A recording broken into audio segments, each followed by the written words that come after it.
11th ranked UMBC men's soccer traveling down the road to College Park to face 7th ranked Maryland in front of over 7,000 fans at Ludwig Field. Early on in the game, Maryland kicks it in, but it's knocked away by freshman Phil Brino, and then more Phil Brino. He had 6 saves on the day. This is one of them. Maryland would push the tempo early, as we see here. Brino with another stop, and then UMBC gets a chance. Late first half, about 16 minutes left, ball's kicked around but knocked away. And then Maryland, right before the half, they try and cross it into the box, but Brino would have none of it. He catches it, and we go to the half scoreless. Second half saw the Retrievers get more into an offensive role, but here they're on defense yet again. Corner kick for Maryland. Maryland had 7 corners on the game. Brino can't handle it, but it's kicked off the line by the Retriever defense, who played well all game. Then it's Michael Scott stealing the ball away from a Terrapin defender, and he would go in, and the ball would get knocked around and just missed K. Banjo. And then very late second half, balls kicked in by the Terps. Brino diving to knock it out of bounds to prevent anything else.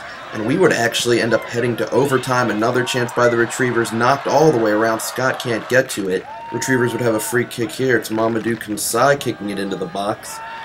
And it bounces around, can't be reached by Fernandez, picked up by the Terrapin keeper. Retrievers then pushing it some more in the first overtime. Jordan Becker puts it into the box. That's caught. And then final chance for the Terps, second overtime, but Brino scoops it up. And this game would end in a scoreless draw. Retrievers unbeaten in 13 consecutive matches dating back to last season.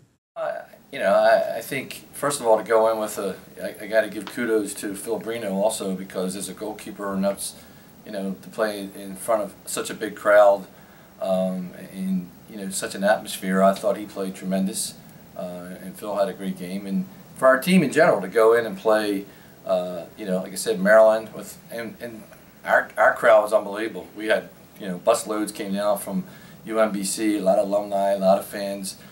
So the atmosphere was probably the best I've seen in college soccer in all the years I've been involved.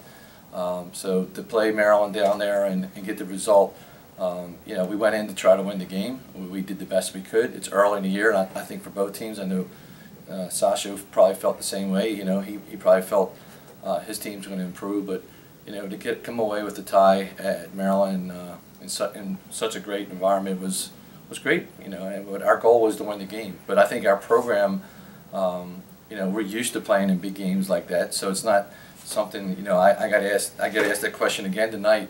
What impact does this game have on our program? It just says that we have our players are used to playing in front of big crowds and a great atmosphere in big games, and we're always going to go out there and try to do our best. So I think we're beyond the part of playing against a top-notch opponent and feeling overwhelmed by it.